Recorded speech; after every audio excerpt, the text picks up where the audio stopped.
ทิตย์วันหยุดนักขัตฤกษ์นะครับแต่ว่าเต็มนะครับเรา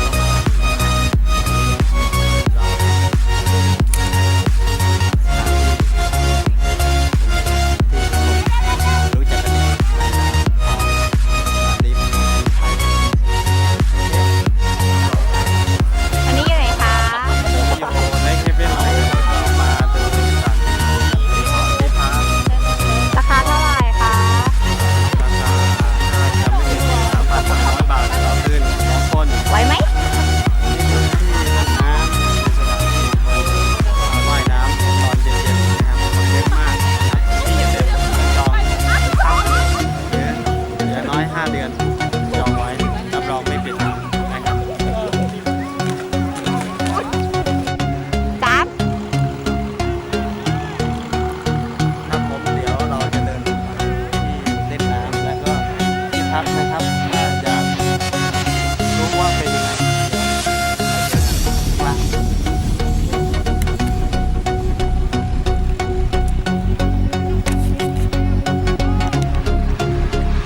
จ๊าบ ที่ต่างๆนะครับของเล็กเล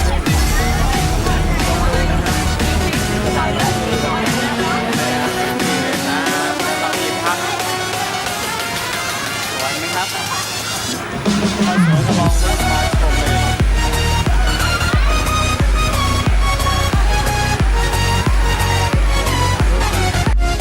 อันนี้เป็นทะเลสาบบนเขื่อนศรีนครินทร์นะครับที่มีความสวยงาม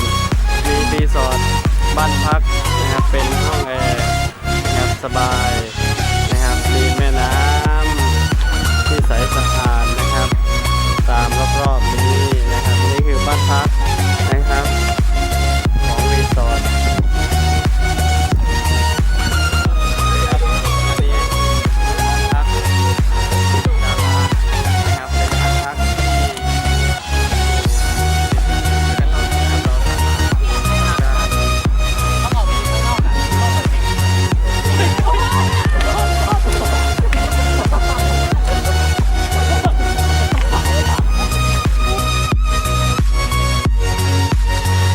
รับผมเรามาจุดที่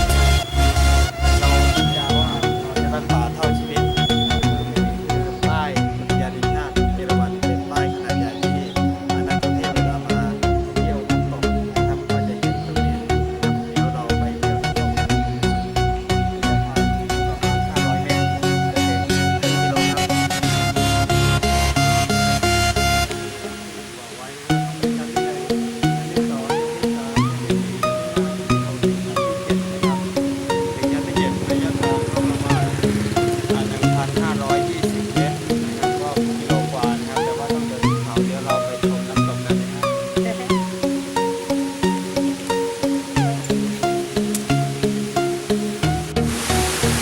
วัสดีครับอันนี้คือชั้นที่ 1นะครับที่มาถึงเดี๋ยวชั้นที่ 2เนี่ยจะเป็นประมาณ100 เมตรนะครับตรงนี้ชั้นแรกช่วงนี้เป็นช่วงเดือนกรกฎาคมฝนก็เลยน้ำเหลือแต่น้ำใสๆดีนะครับชั้นนี้เดี๋ยวเราจะไปชั้น 2ต่อนะครับน้ำตกชั้นที่ 2นะครับเป็นบริเวณน้ำตกที่ลองแวะมานี่คือชั้นที่ 2นะครับเดี๋ยวเราไปชั้นที่ 3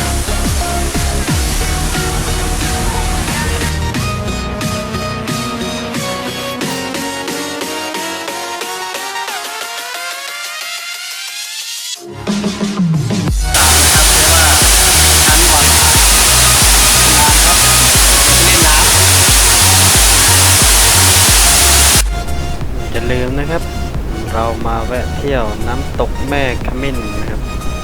น้ำตกที่มีที่เล่นเยอะนะครับ ลองมาเล่นน้ำนะครับ ก็ถือว่าเป็นน้ำตก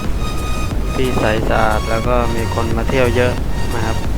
ลองแวะมาเที่ยวชมครับอยู่ในอุทยานแห่งชาติเขื่อนศรีนครินทร์ ชมบรรยากาศนะครับ ก็เป็นบรรยากาศที่น่าเล่นน้ำนะครับ